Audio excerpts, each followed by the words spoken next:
And now, without further ado, he's going to be sharing the special music that for our Sunday celebration here. He's written this original song called "Peace Has the Power to Prevail." So, thank you.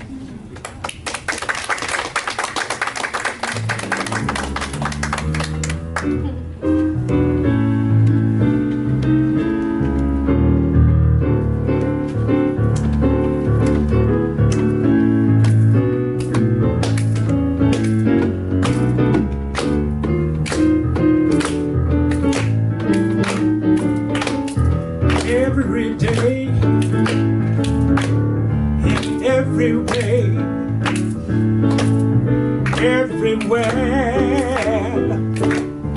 all the time, peace has the power to prevail.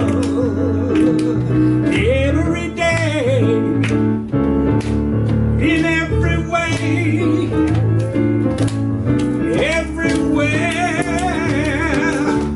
all the time, peace has the power to prevail. Oh, peace, I said peace. Peace has power to prevail. Well, peace has power to prevail. Jeremy.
Jeremy said that you all would like that.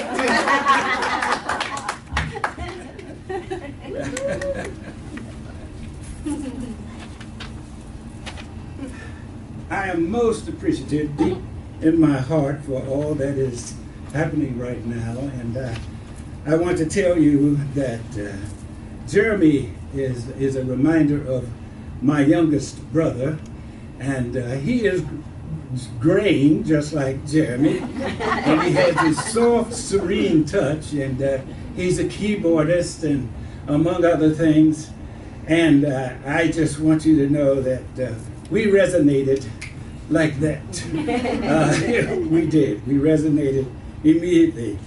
The two songs that I have led this morning, happened so smoothly over this weekend. When I dropped in on his home on Friday afternoon, he and I spent 15 minutes on the music directly.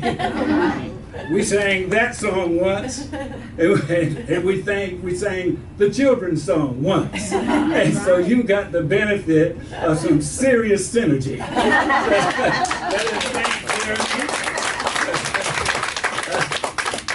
Reverend Margot knows how to hook it up. Thank you.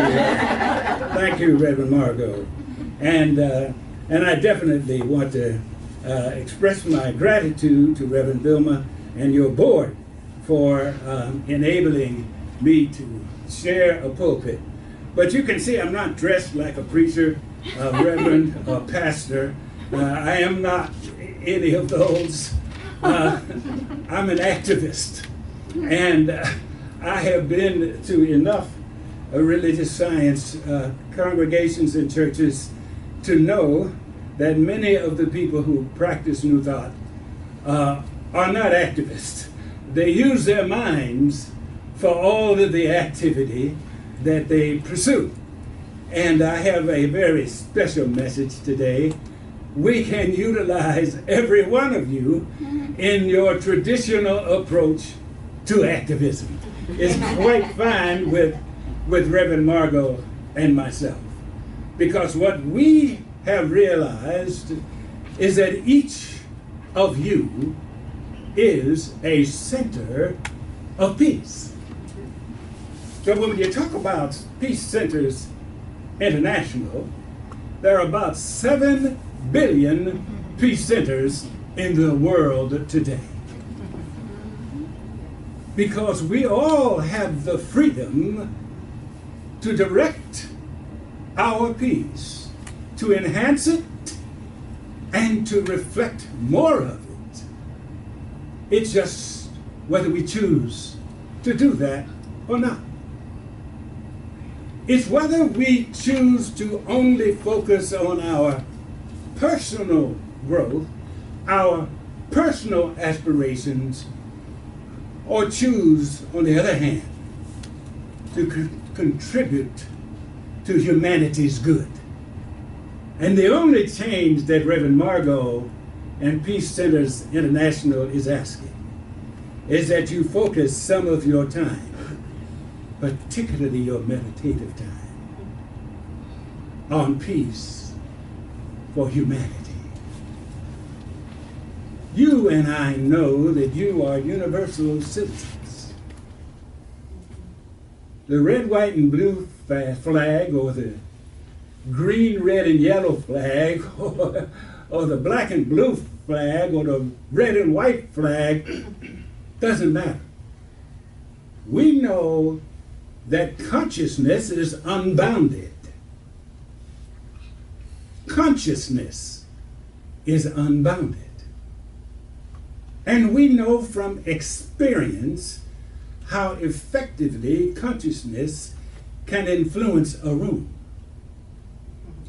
If a mother walked in that door with an infant in her arms who was sleeping or giggling, everyone in this room would be affected by the consciousness of that baby. Am I right? Yeah. You've experienced that already. It's not anything new. A baby, an infant who has no words, can be brought into a room and infect the consciousness of every one of you. Like that. Like that. Now none of you could tell me that your trained New Thought consciousness is weaker than that baby's. You can't tell me that. You've been working at this. You've been reading, you've been studying, you've been meditating, you've been praying. Some of you have been visioning. You've been journaling. You've engaged in every spiritual practice there is to strengthen what? Your consciousness of the truth.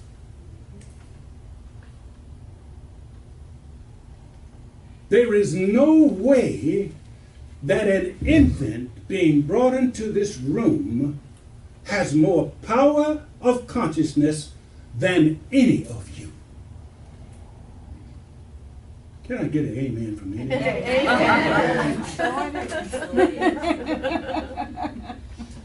Okay? We good on that? Yes. That's a truth that we all know. And knowing is the name of this game. Isn't it, Lola? Okay. Now, here's a truth that I know. Together, we have all the resources and capacity to experience global peace. Hallelujah. Together.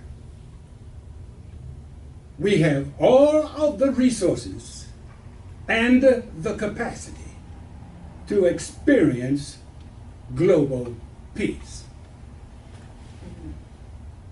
Now, being a center of peace, you know how to go within, release and let go, and experience peace for yourself. You know how to do that. You do it all day. Anytime you feel like it, boom.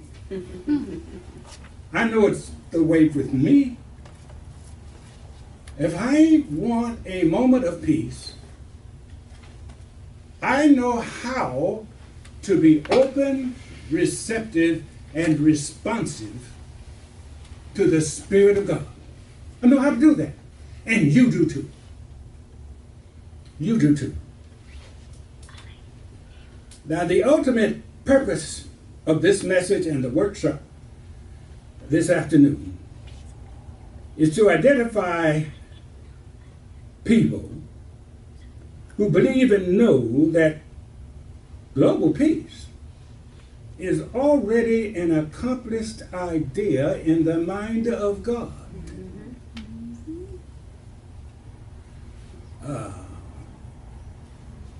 Accomplished ideas in the mind of God are divine ideas, are they not?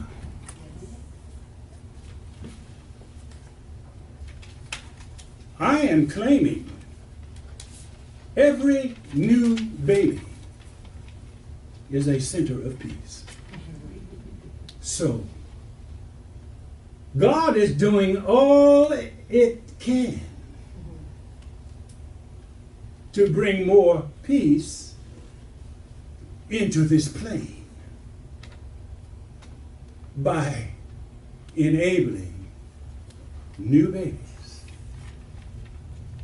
And you know, when you look at TV, look at the news, when you see what's going on around the world, the folks in the most trouble seem to have the most babies.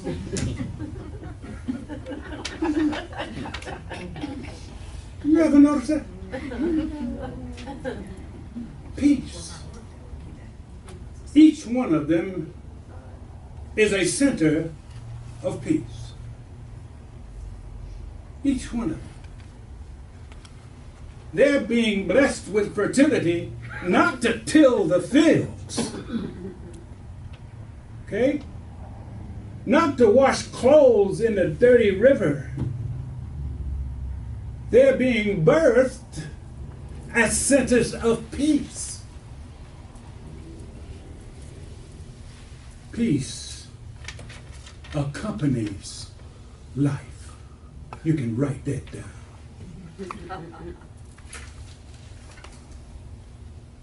Let me prove that to you. Let me prove it to you. Right now, as you inhale, oxygen is being absorbed into your bloodstream peacefully. Can anybody dispute that? Anybody?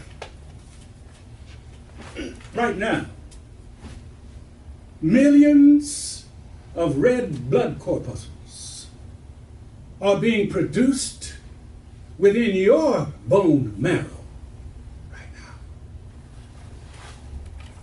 Peacefully. Can anybody dispute that? Right now, new cells are replacing older cells on and in your body now peacefully. Can you dispute that? Why do we think we've got to look hither and there for peace? It's manifesting in you. Your toenails grow. Have you ever been aware of the growth of, your toenail? If it gets too long, but you don't feel the growth. When your hair grows from the root, do you feel one hair growing?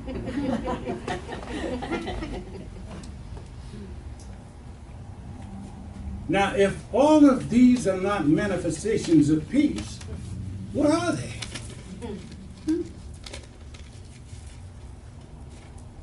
We have been walking around our whole lives as centers of peace and looking somewhere else for peace.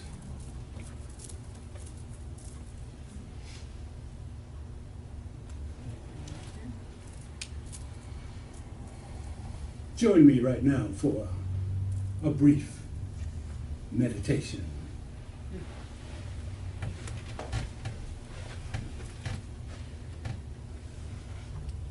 I know that right now there is one life being lived.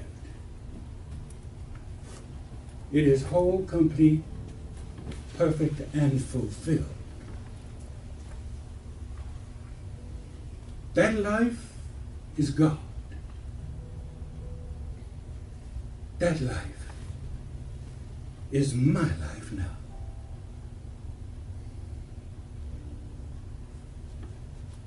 Let my word be your word. The perfect, whole, complete, fulfilled life of God is my life now. As I breathe in,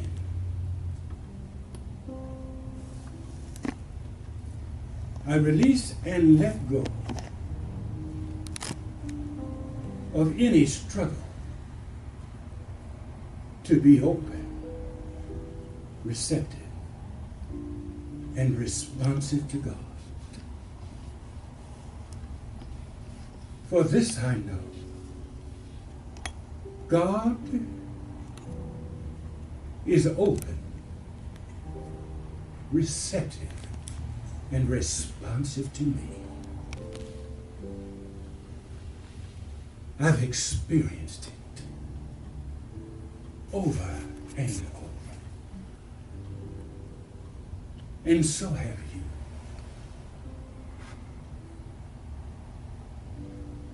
I am thankful that within my body, saturating every element and all of the energies of my entire being, is this perfect one,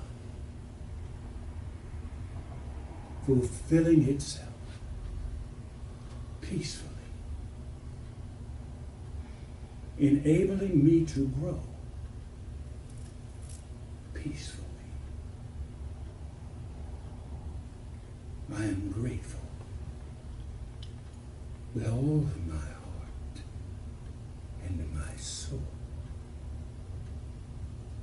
Grateful for this perfect presence expressing as me.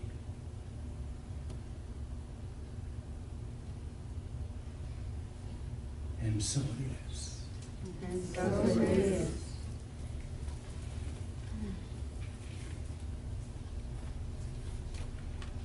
I want you to commit to going within, contemplating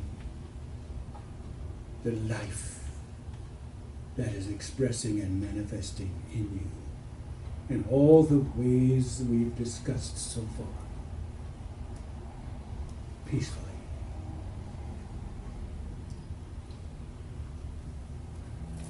Now, some of you have been aware of collective meditation efforts taking place throughout the world.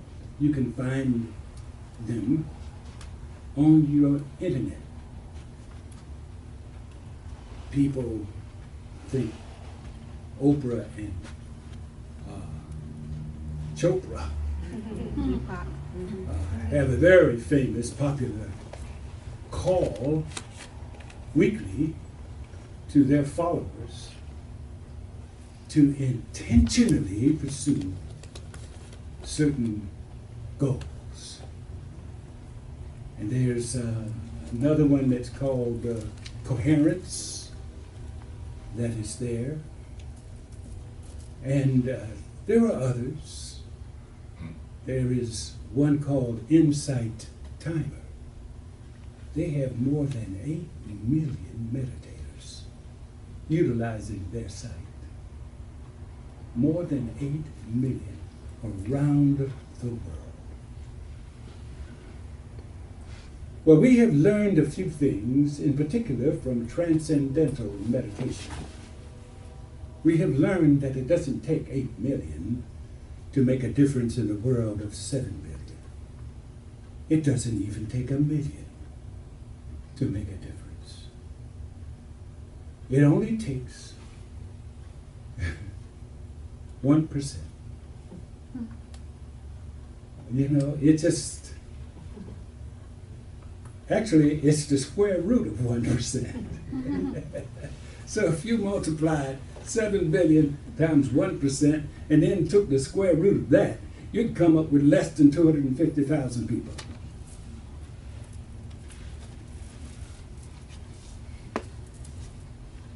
Margot has done a marvelous thing with her book, which is available in the next room. It's called Waves of Peace. And it is a chronicle of the way in which collective meditation has shown up through the years. She has delved into the traditions of 48 different religions and philosophies, and she has parceled out their historic heritage for collective meditation. All of the three major religions have great histories of collective meditation. But if you're a Baptist, the word meditation is probably foreign to you, particularly a Southern Baptist or a Black Baptist. I've talked to black preachers and I've asked them about how they go about getting their sermons together 50 weeks a year. And only one of them has admitted that meditation helped them. It's always, oh, I pray. You meditate too. You got to be open and receptive. Open and receptive equal meditation.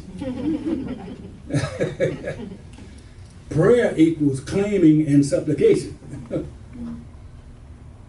And so I know that the word is a difficult one for many people, but Margaret and I are not looking for the people who have no understanding of meditation. We're looking for experienced, trained meditators who are willing to identify an hour between 7 p.m. Thursday, 7 p.m. Sunday, an hour, to meditate for peace.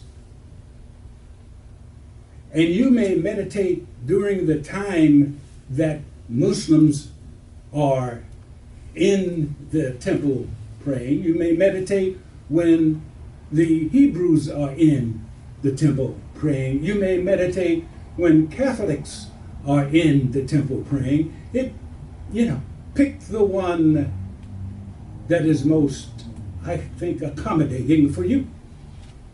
And choose to lend your meditative energies of peace. Choose to lend them to the collective pursuit of global peace. Okay. I also ask you to consider purchasing Waves of Peace. Her book gives you the history of the effort for collective meditation. All of the religions you've probably ever heard of are steeped in the history of that approach. I know that some of this sounds strange because some of you have come to love New Thought teaching because it allows you to express your individuality in greater ways. And I think that is all fine and good. You've proven something works for you personally. Well, you also know there's no limitation on the amount of peace available. You know that. And you know how to be generous and to share your treasures and your wealth. And so if you